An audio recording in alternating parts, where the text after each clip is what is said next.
welcome to this edition of Northwest Newsweek. The spread of COVID-19 in the town of Marathon continues to grow. Over the last 2 weeks, cases have jumped from just 1 up to 16 as of Friday. The cases have all been connected to several different areas of the community, including a handful at the nearby Hemlo mine. Adam Riley has more. Operations continue at the Barrick-Hemlo gold mine east of Marathon, following an outbreak of COVID-19 that was declared at the mine earlier this month. The outbreak started with several workers in a certain area testing positive, which then led to 300 of the facility's 700 workers being asked to stay home and isolate as a precaution. Chief Operating Officer for Barrick's North America operations, Catherine Raw, says the virus has affected operations around the world, which in turn prepared them for how to tackle the situation at Hemlo. The scare is that you had to act quickly, you had to act decisively, and so that decision to take those 300 people out, make sure we understood the situation quickly, make sure we were working with the authorities rather than against them, and then as we bought ourselves time, being able to bring people back safely, understand that this isn't a significant spreading event. Working with the mine, we identified what could be a very significant exposure and needed to manage that. And as we've done before here in Thunder Bay, or that we'll do again, is you want to act very quickly to prevent any ongoing spread of the virus. The mine plays a significant role for the economies of several communities in the area as it employs residents from Marathon, Manitowaj, and White River. If we were a region, we'd be in the red. That is the blunt assessment by Dr. Ellie Arantia, who is heading up the COVID-19 Assessment Center in Marathon, a community which now stands at 16 cases. He says while the situation is dire, he has been impressed by the interagency communication and with the initiatives taken by area organizations. The town has taken action. It's locked down its recreational facilities. The hospital is locked down. And there's people in the community that run small businesses that have, on their own volition, closed them down. And there's bar, restaurant. They've gone to takeout food. You know, so it's great to see that people recognize what's happening. We're not in orange. An outbreak has also been declared at Marathon's Holy Savior School. Director of Education for the Superior North Catholic District School Board, Maria Vazzanelli, says they were made aware of a pair of cases over the weekend connected to the school, and due to both building and staff constraints, prompted her to take decisive action. I actually chose to close the school Monday morning because we did not have the staff to actually go into work. So some of them were self-isolating in regard to our situation, and some of them were because of the mine in Marathon and their issues there. Vazzanelli says Holy Savior will remain closed for the next 2 weeks, as students have already transitioned to online distance learning for the remainder of the school year leading into the holiday break. Adam Riley, TBT News. The Northwestern Health Unit continues to deal with an outbreak of COVID-19 at the Ballard Work Camp in Pickle Lake. 2 cases were confirmed earlier this week involving workers on the Watay Power Project. To this point, no one else has tested positive, and the health unit doesn't consider anyone else at risk. Medical Officer of Health, Dr. Kit Young-hoon, says both cases are self-isolating, with 1 case isolating outside the region. She notes the company is following outbreak protocols at the camp, including contact tracing and enhanced cleaning measures, and are continuing to work with Ballard on measures to prevent further spread of the virus. Ensuring that their shifts are staggered in a way that people are interacting less, particularly at things like lunch hours or transportation. And then there's also, this situation is different, I guess, from a general workplace in the sense that people also live on site. So also looking at the living quarters and ensuring that there's enhanced cleaning for those areas, and that again, people are following public health measures when they're not working. So just the physical distancing, good hand hygiene, and wearing masks in enclosed public spaces. There are currently 10 active cases in the NWHU's catchment area, 7 in Kenora, 2 at the Ballard Work Camp, and 1 in Sioux Lookout. More than 18 months after a fatal house fire on the KI First Nation that claimed the lives of 5 people, including 4 children, police have made an arrest. On December 8th, 2020, the OPP Northwest Regional Crime Unit, the OPP Emergency Response Team, and the KI Police Service, under the direction of the OPP Criminal Investigation Branch, arrested Archie Gilbert McKay, 42 years old, of KI First Nation. McKay faces 5 counts of first-degree murder. The early morning fire on May 2nd, 2019 killed 47-year-old Geraldine Chapman, who was the spouse of the accused, as well as 12-year-old Angel McKay, 9-year-old Carl Cutfeet, 7-year-old Haley Chapman, and 6-year-old Shiwa Chapman. All 5 victims died of smoke inhalation. Archie McKay had a court appearance in Kenora Wednesday and remains in police custody. Anyone with information on the case is asked to contact the OPP or Crime Stoppers.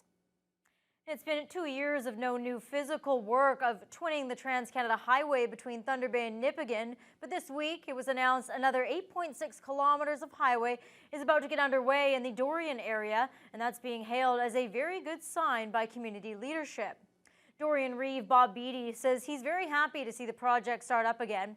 The highway will be safer with 2 new bridges installed over the CP rail bed that runs through the community. Land clearing for the new sections of the $70 million project has already started, and Beattie says this part of the project will have an enhanced benefit for some of the residents in Dorian.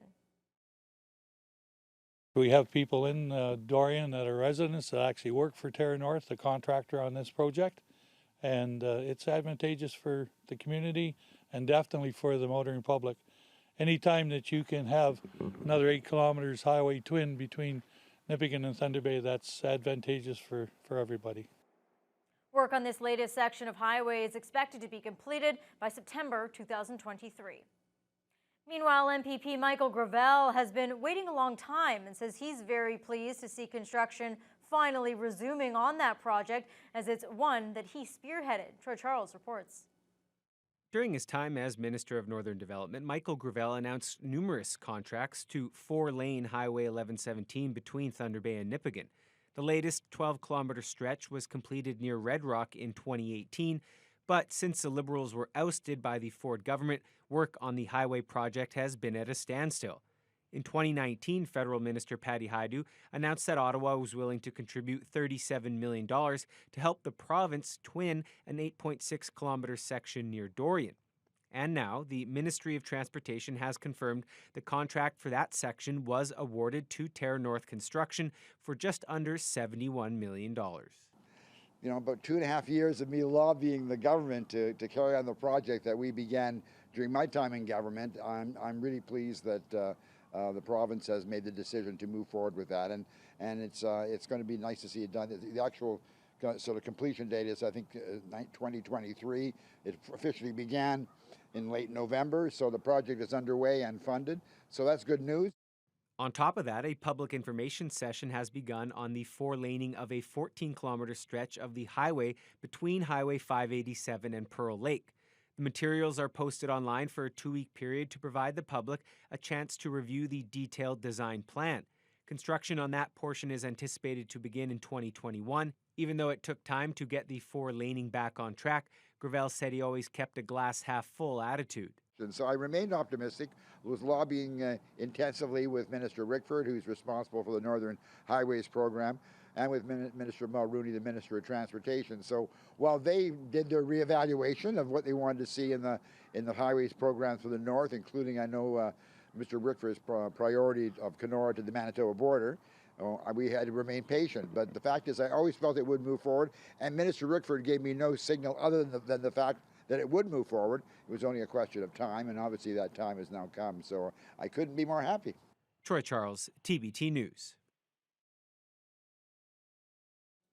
Ford government has released a comprehensive transportation plan specific to Northern Ontario.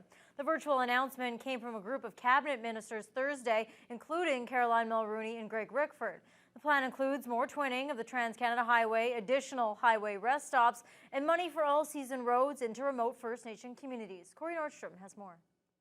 Highway twinning from Kenora to Manitoba and between Thunder Bay and Nipigon are among the most significant mentions of the lengthy transportation plan for Northern Ontario. The total budget for this year's Northern Highways program is $625 million, but Transportation Minister Caroline Mulrooney was light on specifics about construction timelines. The latest 4-laning project near Dorian just got underway. As for the planned twinning near Kenora, Mulrooney says they are engaging with Shoal Lake 39 on the necessary partnership. We have a lot of projects that are underway with different timelines.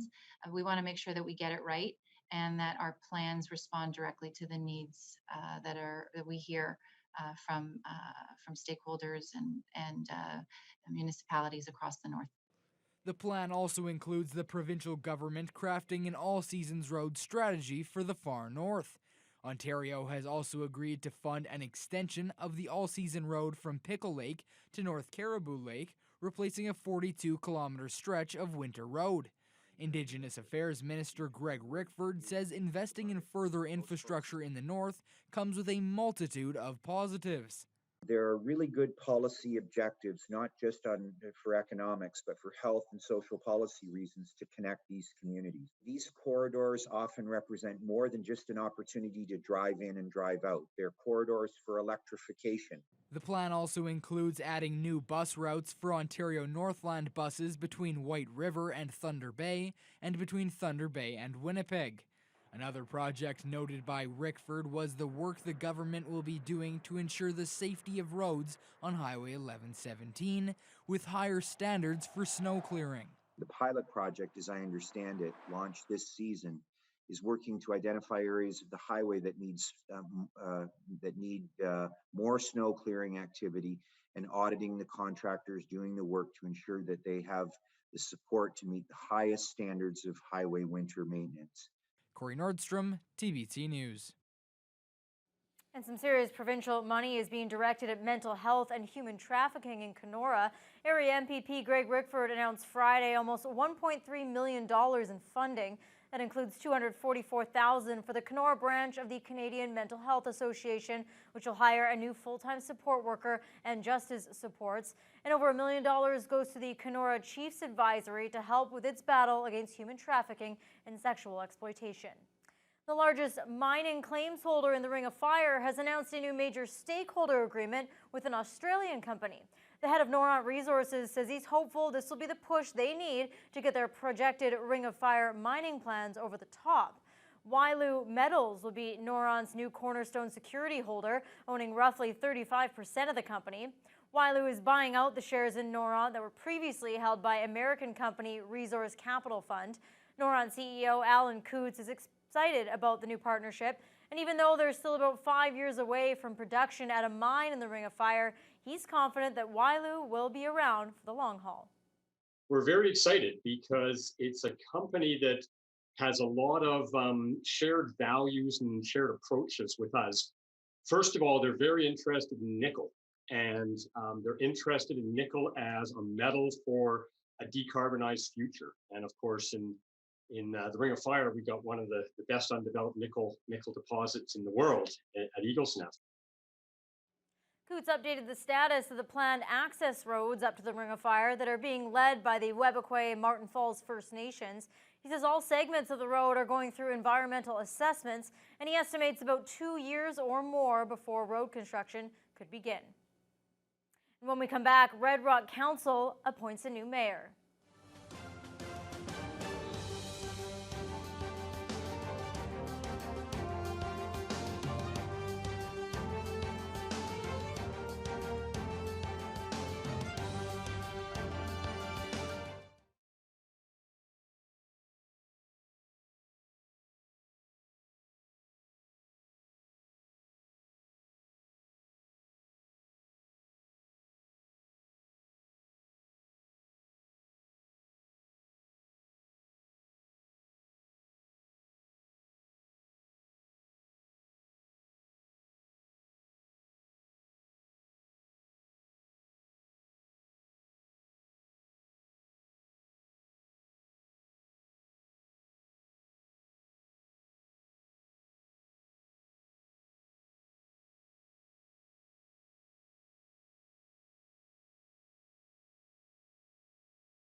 Red Rock Council appointed a new mayor this week. Also, the future of a proposed subdivision got its clearance from an administrative perspective. Adam Riley has details. Darkis, I think you'd make a great mayor. With those words and the backing of the remainder of council, Darkis Robinson will now be the next mayor of Red Rock. She takes over from Gary Nelson, who resigned last month due to ongoing health concerns. Robinson says Nelson has served the community well over the years, including the last 10 years working together on council. Gary has done a great service for this community over many, many years. A volunteer firefighter, right? His family has supported him and stayed in the community, councillor and mayor. So I have some big shoes to fill, and I hope I do well. Robinson will be sworn in as mayor on the 21st. Her seat as councillor has officially been declared vacant, meaning a replacement will be needed. She says council has a few options to discuss. You can go down the list from the elections. You can ask for applications and interview people, or I believe maybe we can appoint somebody. So we'll have to, as council, go through that. On Monday, council also passed a site-specific amendment to Red Rock's official plan and amended a zoning bylaw, which now helps pave the way for construction of a new subdivision in the community, which has been the subject of several public meetings. Robinson says the area has been rezoned from an open space environmental protection highway tourism commercial zone to a multi-residential zone with an H holding. So the H holding is, so if there's any, environmental concerns, habitat, wildlife, anything like that, then all of that has to be remediated before you start construction. Robinson says she isn't sure when the contractor will begin assessing the site, but she's hopeful something will begin next year. Adam Riley, TBT News. The list of new faces involved in emergency services in Greenstone continues to grow with the hiring of a fire chief. The municipality has been without a full-time fire chief for several months following the abrupt resignation of the former chief earlier this year. That changed on November 30th after a vote by council in favor of hiring Jeff Lipsky. Greenstone is made up of 4 communities and 3 settlement areas, several of which act as hubs that, while they have their own fire department, operate under the umbrella of Greenstone. Mayor Ron Beaulieu is happy to bring in a new leader for the community, especially one who's so familiar with the general area. We're fortunate that we have found someone that is willing to settle here. Jeff comes with a lot of experience in the fire department. Seems to be a very good team player, seems to be the kind of person that definitely wants to move in the north, which is kind of interesting for us when you come from Southern Ontario. Knows the north because he's got ties in Hornpain. Lipsky is expected to take command on January 4th. Also this week, the city of Dryden announced a search for a new fire chief following the resignation of Rob Grimwood. It's effective January 3rd. Grimwood was hired in August of 2019 and took over following a tumultuous labor dispute between several members of its volunteer fire service and the previous fire chief. In a release, the city says it wishes Grimwood the best in his endeavors and that it has already begun the process of finding his replacement. Kenora City Council is asking the province for a discount on its skyrocketing bill for policing. The estimated price tag for 2021 policing services from the OPP is about $6 million, an increase of almost $400,000, and if nothing changes, will require a 1.6% tax increase from Kenora property owners. Calls to police in Kenora have seen significant rises year after year. The OPP's billing model has a base cost per household, plus additional costs if service demands are higher than the standard level. Mayor Dan Raynard says discounts can be negotiated for OPP costs, noting that Sioux Lookout and Pickle Lake have received provincial help in the past. He's expressed the need for financial help before, but feels very confident this time around. This is the first time where we're actually building a business case and have really concrete data to show why we're being impacted. And we're really hoping that when the Solicitor General in the province looks at it, then they will say, yeah, you are eligible, or we will make some changes to your billing model. Kenora Council will vote to ratify the discount request at Tuesday's council meeting. It will then be forwarded to the Solicitor General's office for review. After the break, a promising return home date for evacuated Nescantica residents.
Things look promising for Neskantaga First Nation residents to finally return home. A 14-day clean water performance test is almost complete at the water treatment plant in the community. This was day 12, Friday, for the contract officials in Neskantaga who have been testing samples as a part of the 2-week monitoring period. More than 200 members from Neskantaga have been evacuated to Thunder Bay for nearly 2 months. Chief Chris Munoz says they have a tentative return date of December 18th, and they're now in the process of discussing the pandemic protocols for their return. But that all depends on the remaining water testing, which, as we mentioned, has looked good so far. They'll do 2 bacteriological testing, sample tests, and those test kits are in the community already, so we don't have to wait for them to go into the community and fly them back out. So once they finish the performance test, they'll take the samples and fly them out. We're not going to lift the boil water advisory. There's still more work that needs to be done. Chief Munoz says although some community members are apprehensive about the return, the outlook for repatriation in time for Christmas looks promising, with many ready to return home to a functioning water system. The SIJHL is growing temporarily. 2 teams are set to join the league in the new year in an effort to ease scheduling restraints and to get young players whose leagues have been shuttered back on the ice. The AAA Under-18 Thunder Bay Kings and the AAA Under-18 Kenora Thistles are joining the league as guests for the season. They'll take turns playing whichever SIJHL team doesn't have an opponent each week. The league commissioner, Darren Nicholas, says this solution was a perfect fit for all involved. If we could have run a normal schedule, 5 or 7 teams work, but with having to take a 14-day pause, and having one team out of the mix in the small competition windows, it became clear that we're going to have, every team's going to have to take a turn sitting out for 30+ days, which isn't ideal. What a great opportunity to get those young men playing, get them back into game action. Both teams are stranded from their full-time leagues right now, and solves a problem for us and solves a problem for them as well. Kenora and Fort Frances have games scheduled until December 20th. The league will then enter its holiday break and return in mid-January. 2 years after being connected to the provincial energy grid, Pikangikum First Nation is now on the cusp of being connected to high-speed internet through Starlink. We'll have that story coming up next week in Northwest Newsweek. But in the meantime, the Ministry of Natural Resources has been alerted about a potential cougar sighting just outside Thunder Bay. But unlike most claims about the big cats being spotted over the years, this one was caught on camera. A resident in Kaministiquia says these images were captured behind his home last week. A friend had installed a trail camera on the property, and they were both surprised to see the animal on the footage. The resident says he saw a cougar 30 years ago in the Cam area, but many people didn't believe him. He's now showing these images to his neighbors to warn them about potential danger. The MNR has also been contacted, but the ministry is not planning a site visit at this time. 3 years ago, the frozen carcass of a cougar was found off the Boreal Road area, and wildlife experts determined it likely traveled there from another state or province. The MNR says cougars in Ontario are very rare and very elusive, but they say images like this, if verified, can be helpful in determining whether the species is moving into or becoming native to Northern Ontario. And that's all for this edition of Northwest Newsweek. Thanks for watching. We'll see you next time.